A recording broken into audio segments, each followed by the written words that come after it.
de remerciements à tous les organisateurs et toutes les personnes, tous les militants, militantes, tous les bénévoles, tous les gens qui ont dédié un peu de leur temps à vous, de votre présence. Surtout que vos jours sont revenus, donc on est tenté d'être plutôt à l'extérieur et de faire autre chose. Donc je suis vraiment aussi émue de vous retrouver. C'est un moment qui est compliqué, je pense. Tu fais bien de rappeler qu'il y a toujours un génocide à Gaza, mais je pense que la dureté des images et la fréquence des images auxquelles on a été confrontés peut nous laisser penser que dans la mesure où ces atrocités ont peut-être réduit ou changé de méthode, que cette actualité serait plus, en tout cas moins susceptible de mériter cette attention. Et il faut qu'on soit très vigilant et vigilante.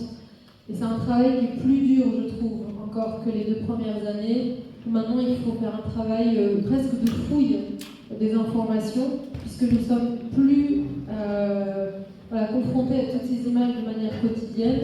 En tout cas, on y est si on a les réflexes comme les militants pro-palestiniens, je pense, qu'ont tous les jours, le matin et le soir, d'aller regarder les médias palestiniens. Mais voilà, il ne faut surtout pas se reposer sur cet a priori. Mon discours, mon propos, il ne va pas être très très long. Je veux qu'on accorde aussi du temps à vos questions. On est aussi là pour répondre à vos questions. Je vais compléter ton exposé et puis plutôt me concentrer pour ma part sur la complicité européenne. Je ne vais pas revenir sur le prisme du droit international que tu as très bien développé. Je vais un peu essayer d'aborder les différents angles de complicité qui font aujourd'hui obstacle à la justice, au respect du droit international. Et je conclurai sur cette actualité-là, qui a été aussi ta conclusion.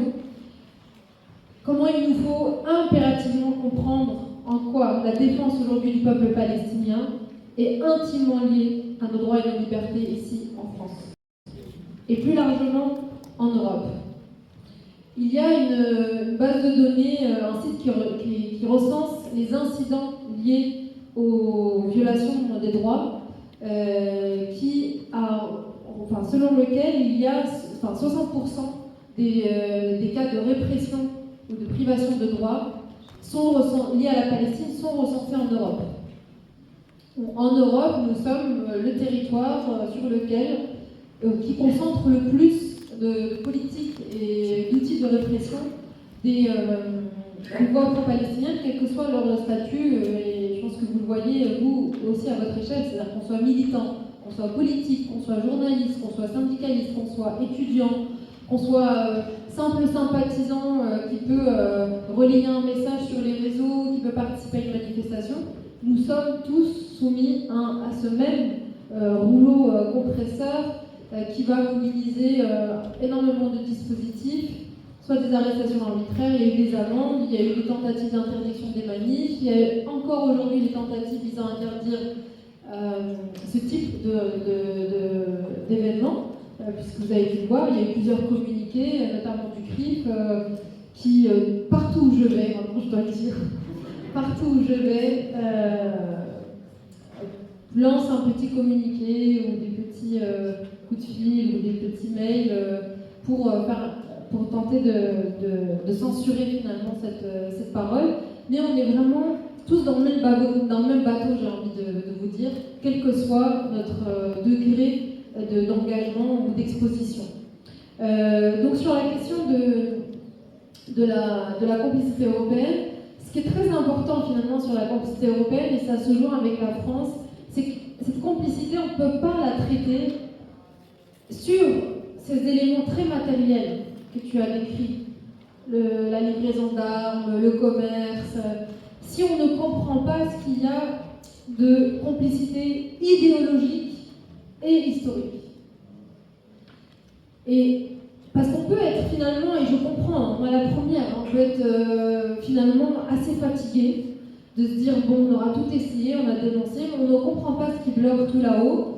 On ne comprend pas ce qui bloque au niveau de nos décideurs, on ne comprend pas ce qui bloque au niveau européen, mais ce qui bloque, c'est d'abord une complicité idéologique. C'est d'abord une complicité historique.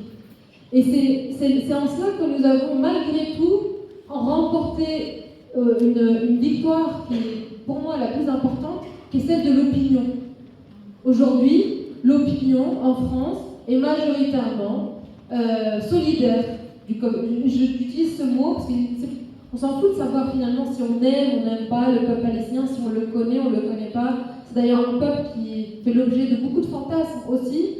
Mais il y a une solidarité, il y a une empathie, il y a une compréhension des Français et des Françaises sur ce que le peuple palestinien est en train de vivre. Et cette bataille-là, ça a été, à mon sens, la plus dure. Et elle est en train aussi d'avoir lieu aux États-Unis. Si vous suivez de près les... Je ne suis pas très grande fan des sondages, mais il se trouve qu'ils sont relayés, y compris par des instituts sérieux, etc. Donc il y a en tout cas des indicateurs aux États-Unis et dans la majorité des pays occidentaux aujourd'hui sur un basculement de l'opinion qui est plutôt, et c'est assez inédit, qui est plutôt en faveur du peuple palestinien. Et oui, et ça c'est tout en fait.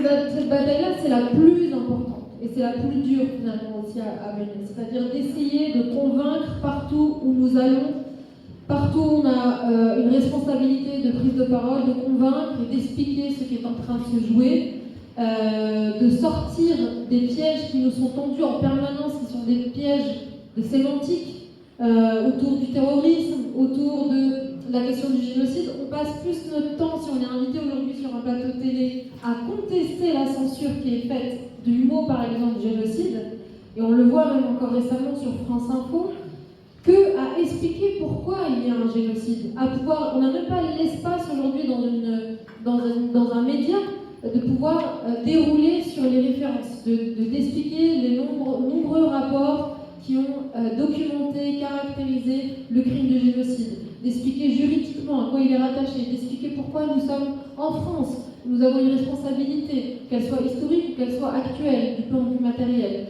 Et donc, c'est quand même une victoire non négligeable. On est dans un moment de censure, d'invisibilisation, de répression, de criminalisation des voix solidaires du peuple palestinien. Et ce qu'il faut se dire, c'est que malgré ça, nous avons eu cette victoire, cette victoire de l'opinion, et qui est la seule, à mon sens, qui peut faire basculer les politiques. C'est-à-dire que nous sommes sur un sujet, et il y a eu de nombreux sujets qui ont existé dans cette même dynamique en France, où il a fallu que l'opinion, parfois c'est le politique, vous voyez, qui peut être peut-être pas en avance, mais le politique qui peut être à l'initiative d'une vision qui peut être plus progressiste pour la société et qui voilà, je prends l'exemple par exemple de la peine de mort. La peine de mort, au moment où elle a été adoptée, l'opinion publique était plutôt opposée.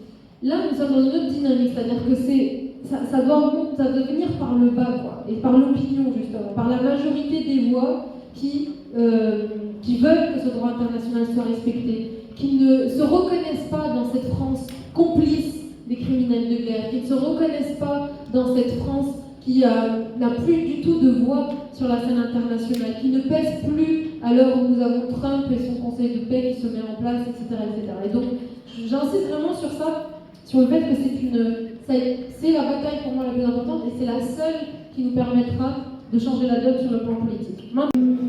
Mais voilà, c'est pour vous dire que moi je ne voulais pas forcément me saisir de mon immunité. Par contre, l'immunité, elle est quand même importante. Elle est là pour, si le député en a besoin, elle est là pour protéger le débat justement démocratique. Elle est là pour s'assurer que personne ne soit ciblé, persécuté pour les opinions, pour les combats qu'il porte et pour lesquels il a été élu. Et de la même manière que là, je suis actuellement ciblée, en tout cas, voire harcelée, sur la question palestinienne, qui est une question sur laquelle j'ai été élue, que j'ai évoquée pendant la campagne, je n'ai trouvé personne. J'ai fait la promesse de porter cette cause pendant les 5 années de mandat, de m'assurer de la porter avec la boussole du droit international, de faire tout ce que je veux. Et donc, on m'attaque finalement sur ces combats alors que j'ai été élue pour porter ce combat. Et donc l'immunité, elle a été sciemment, par les autorités françaises, court-circuitée avec l'excuse de la procédure du flagrant délit.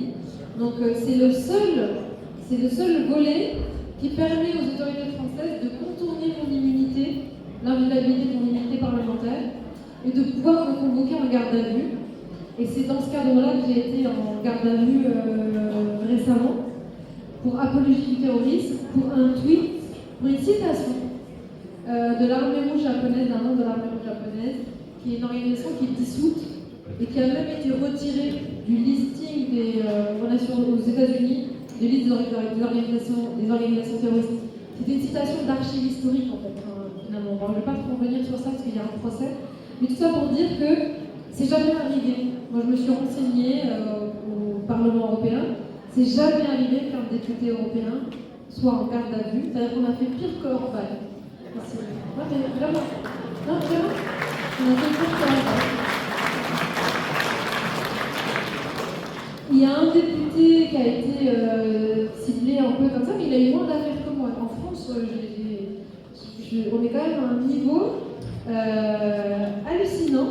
Qu'un député se retrouve en garde à vue pour un tweet, je pense qu'il faut quand même qu'on se réveille sur ce que ça révèle de l'état de ce qu'on peut faire en fait à l'état de droit, à quel point on est prêt à abîmer la démocratie, à quel point on est prêt à abîmer notre société, les socles de notre société pour les intérêts israéliens. Et c'est ça qui doit surtout nous alerter dans ce moment que nous vivons.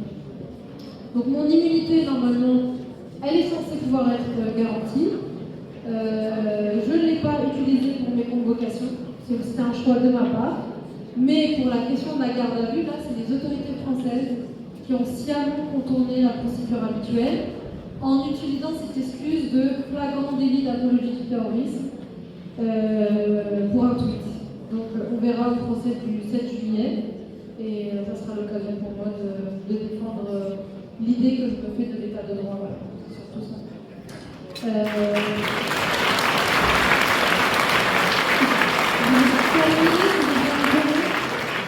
Sur la bombe, je ne sais plus la dernière question, parce que si Jordanie tu l'as fait, il y avait une question sur la dimension historique. Je suis d'accord avec vous, c'est important de le rappeler qu'effectivement, les moments où le mouvement sioniste va envoyer, rediriger en fait les Palestiniens, les Juifs et les Juives, c'est au moment où les États-Unis et notamment le Royaume-Uni ferment toutes les voies existantes de migration, en tout cas qui étaient conséquentes, et refusent cette migration. Et elle va être réorientée finalement sur la Palestine mandataire qui était sous contrôle des Britanniques à ce moment-là. Et je crois que c'est tout. Je ne sais pas s'il y avait d'autres questions dans lesquelles on n'a pas répondu. Voilà. Et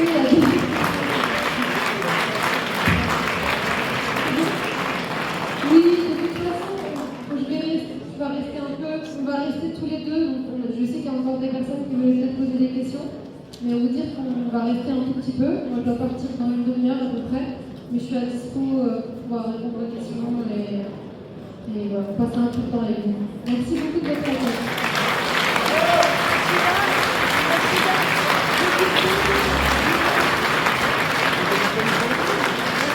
attention.